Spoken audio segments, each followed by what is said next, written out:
Hi there and welcome to the Met Office 10-day trend. I enjoy doing 10-day trends at this time of year because increasingly there are big and bold contrasts in the weather to get stuck into. And that's certainly the case at the moment. It's all been about the temperature contrasts over the last few days. We had 4 days on a trot, 25 Celsius across southern parts of the UK. But in this forecast, I'm going to be talking about frost and, in some spots, snow. And that's because we've got cold air sitting to the north, and at the moment, a little tussle between the cold air in the north and the warmer air further south. Now, over the next few days, the boundary between the cold air in the north and the warm air further south will oscillate somewhat before one of them wins into the weekend. And the boundary is indicated by a weather front. Now that's brought some wet weather to central and southern parts of the UK during Wednesday. It does tend to weaken as we start off Thursday, so the rain easing away, still some drizzly stuff I think over South Wales, southern counties of England. A lot of low cloud and hill fog, so quite a gloomy day in the south of the UK, and as a result it's not going to be as warm as it's been, but still in the mild air, 19 Celsius possible.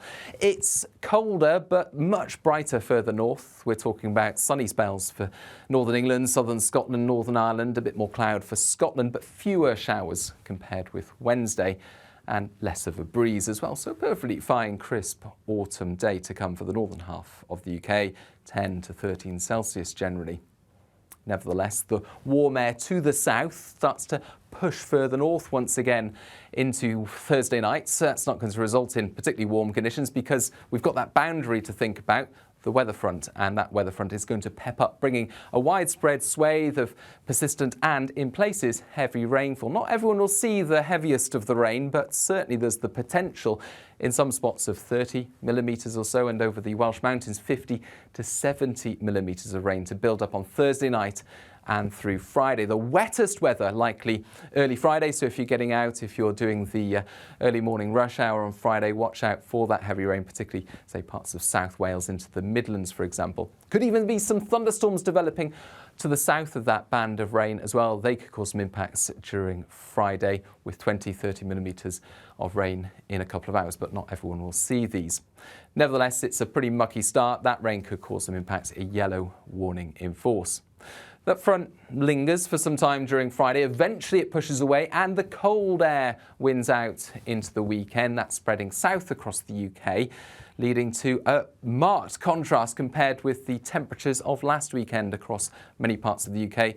In some places it will be more than 10 degrees colder, with, in many places, the first frosts of the season. More on that in a moment, but certainly through Friday it's a wet day for much of England and Wales. The rain becoming a bit more, I'd say, fragmented into the afternoon. There'll be some drier interludes developing, and with the warmth pushing north, there's still the potential for 21 Celsius if we get some brightness coming through in the south, but watch out for those thunderstorms as I mentioned. Now for northern England, Northern Ireland, plenty of sunny spells. I think for northern parts of Northern Ireland, much of western and northern Scotland, quite a number of showers feeding in. And it's cold, so those showers will be falling as snow over the Scottish mountains.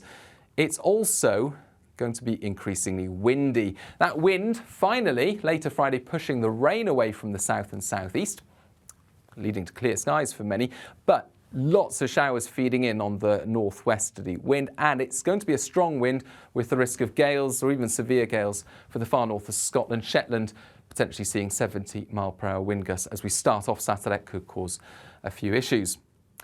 Now, given the breeze, it's not going to be a widespread frost in the south on Saturday. It could be pretty frosty in the north, out of the wind, away from the coast, away from main urban centres. It's going to be a chilly start either way, with whether you're in that wind or whether you've got the clear and frosty conditions.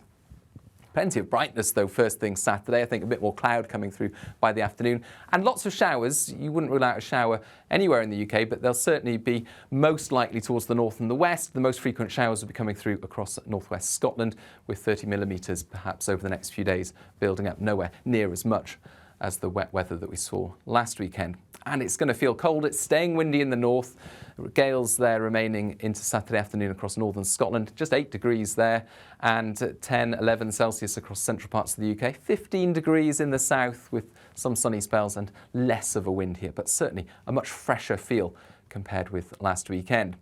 Then, during Saturday night, the wind does tend to ease, the clouds also tend to clear, and with the cold air in place, that's going to lead to a widespread frost, but also some of the wintry showers coming into northern Scotland accumulating mostly overnight. Now, those showers, with the temperature dropping, will potentially fall as sleet and snow at lower levels in the far north of Scotland, but I think mostly accumulations will be over hills, and this is the kind of location for those snow accumulations by the start of Sunday. So nothing unusual, of course, for this part of Scotland at this time of year, but certainly a contrast compared with the relatively mild or warm weather we've had through the first half of autumn. And needless to say, it's going to be a widespread frost up and down the country, with temperatures in urban areas 1, 2, 3 Celsius or so, and in rural parts a degree or several degrees below freezing, depending on where you are. But Sunday itself actually looking very reasonable if you like crisp autumn weather. Plenty of sunshine for England, Wales, southern Scotland, Northern Ireland. A bit more of a showery feel across central and northern Scotland, this feeding in from the northwest. But either way, for many people it's going to be less breezy, and in any sunny spells in the south and across central parts, feeling quite pleasant, even if it is in places more than 10 Celsius lower as far as the temperatures are concerned compared with the previous Sunday. So these big contrasts in the weather, and given that many places haven't seen a frost yet this autumn, it'll be interesting that we'll have a few mornings in a row where we see frosty starts by the end of the weekend and into next week. So these are the kinds of temperatures that we could see on Monday morning. You know, we'll be scraping our cars if you've got a car in the early morning period on Monday across England and Wales. Perhaps a bit more localised across Scotland and Northern Ireland, a bit more cloud here, some showers as well, as a weak weather front dangles its influence in from the north. But that's coming in across an area of high pressure. That high pressure firmly in place as we start next week. This is from one computer model run, but even when we run lots of computer model runs and take a summary of that output, for example, from the 52 model runs of the European model, they all show good agreement that high pressure will be centred over the UK for the start of next week. This is Monday, and this is the most likely weather pattern, 67% probability. Even the less likely weather patterns are very similar to this, with high pressure in place. Now, fast forwarding to Tuesday, again, the output from 52 model runs of the European model show high pressure in place, so a chilly, frosty start for many, but then a fine, bright day.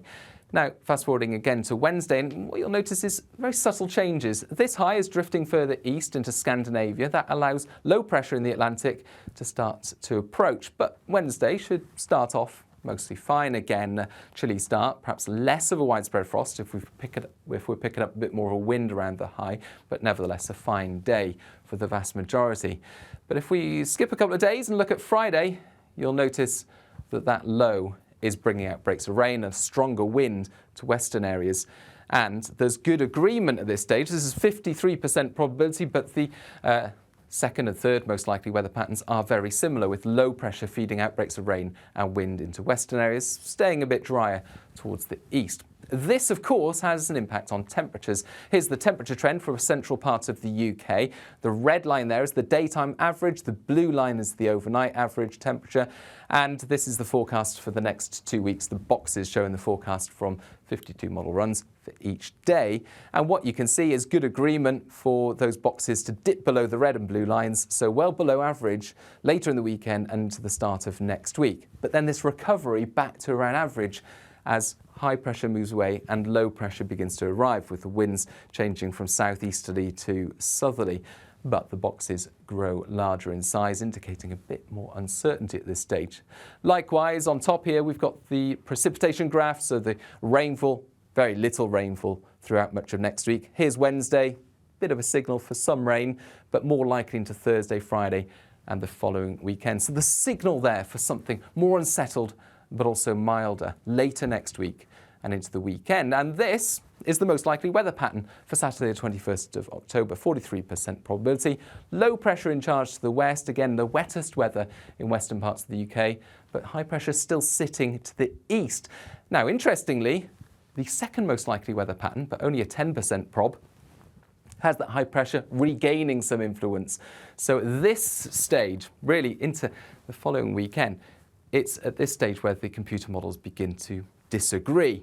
And when there are disagreements between computer model runs at this range, we're talking a week and a half away, we look elsewhere for clues as to which model might be right. And one of those clues is what's happening on the other side of the world over the Pacific, El Nino. You might have heard of El Nino. If you want further information on El Nino, how it works and how it influences the UK's weather, we've got a number of web pages and we've got an explainer video on our YouTube channel as well.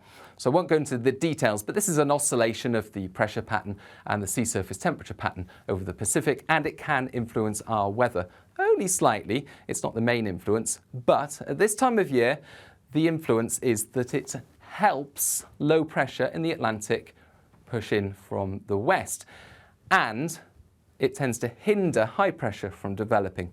So if the computer models are a little bit uncertain in a week and a half about whether high pressure will dominate or low pressure from the west will dominate, you would slightly favour low pressure dominating, because at this time of year, that's what the correlation with El Nino and the UK weather would suggest. So most likely later next week and into the weekend, after that dry but chilly start to the week, turning wetter, windier and milder, but some uncertainty later in October and into November about how wet and windy it could be.